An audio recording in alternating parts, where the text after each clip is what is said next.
Bonjour à tous, aujourd'hui on se retrouve pour parler de l'évaluation par compétences à partir d'Idoceo, une application de gestion de classe sur iPad. On commence donc notre petit tuto en partant d'un document Excel classique qui va nous servir juste à compléter ici les compétences que je vais avoir en responsabilité. Là je vais faire vraiment un tableau fictif pour l'occasion, juste histoire d'expliquer le principe, et les classiques colonnes avec acquis, en cours d'acquisition. Là, je vais en mettre deux. Je vais vous expliquer pourquoi tout de suite. Et non acquis. Donc voilà, deux colonnes en cours d'acquisition parce que ce système d'évaluation ternaire de acquis, non acquis et en cours simplement pose souvent des problèmes aux collègues parce que imprécis ou en tout cas insuffisant par rapport aux évaluations qu'il préconise. Donc là, on peut rajouter autant d'intermédiaires que l'on veut entre non acquis et acquis. Je vais exporter ce tableau donc sous la forme d'un CSV sur mon bureau et je vous retrouve dans quelques instants quand j'ai rapatrié donc ce fichier sur ma tablette. Nous nous retrouvons donc comme prévu sur Idoceo, donc vous voyez ici l'ensemble de mes classes, dont une fausse classe dont je me sers pour tester les différentes options que je ne maîtrise pas encore, pour m'entraîner en fait. Donc vous voyez ici tous mes élèves, virtuels en tout cas, je clique sur plus, j'ajoute non pas une colonne mais une rubrique. Voilà donc les rubriques que j'ai déjà effectuées, je clique sur éditer pour créer une nouvelle rubrique.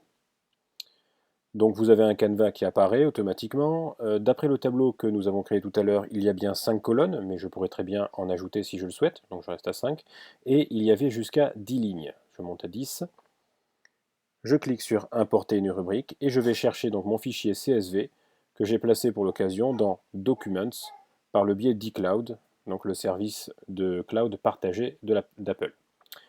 Vous retrouvez ici l'ensemble du canevas avec acquis, en cours d'acquisition, non acquis, les différentes compétences.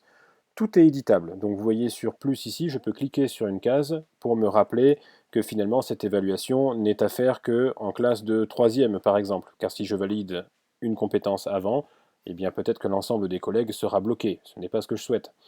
Je peux m'ajouter ici une petite note pour me rappeler que pour cette compétence, cette case en cours d'acquisition correspond à des critères bien précis dont je dois me souvenir.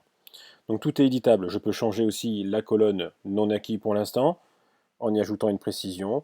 Je peux même, vous le voyez, modifier les points qui sont attribués. Sachant que ici, les points sont totalement fictifs. On ne va pas du tout s'en servir. Néanmoins, je vais les conserver parce que les couleurs sont automatiquement attribuées. Et ça me parle. Vous voyez que cette colonne-là, par contre, la rouge, est en trop. J'ai donc cliqué dessus et je supprime la colonne. Automatiquement, les autres se sont alignés. Donc non acquis apparaît bien en rouge, en cours d'acquisition en orange et acquis en vert. Je peux rajouter autant de en cours d'acquisition et de nuances que je le veux.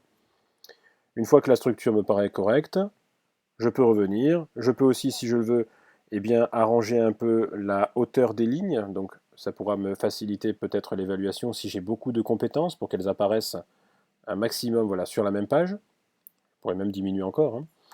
Et je sauve. Je viens donc de créer une rubrique. Je vais la nommer, pour le coup, compétences. Et j'enregistre ici. Ma colonne compétences apparaît bien dans ma case et elle est prête à être utilisée. Pour évaluer un élève, je vais donc double-cliquer dans la case, mon tableau apparaît et je n'ai qu'à toucher les cases pour que les cases finalement changent de couleur, apparaissent et soient validées.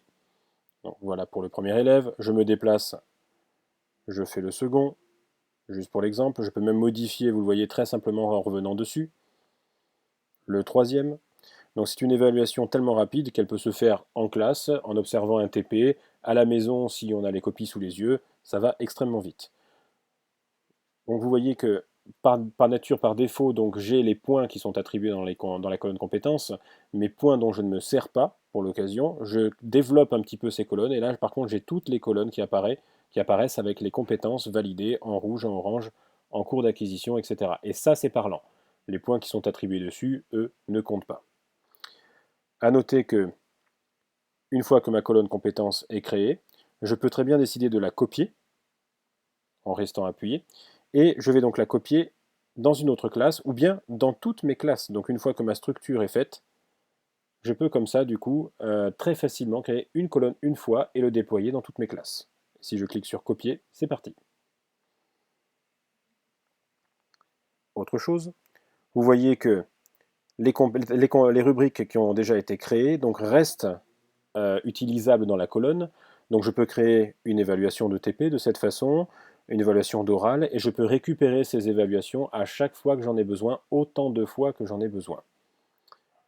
Enfin, veuillez vous rappeler donc que cette petite option, donc la rubrique, peut être détournée de son usage premier et servir aussi d'évaluation par curseur. Ce sera l'objet d'une autre vidéo qui va suivre et que je vous invite évidemment à regarder si vous êtes intéressé.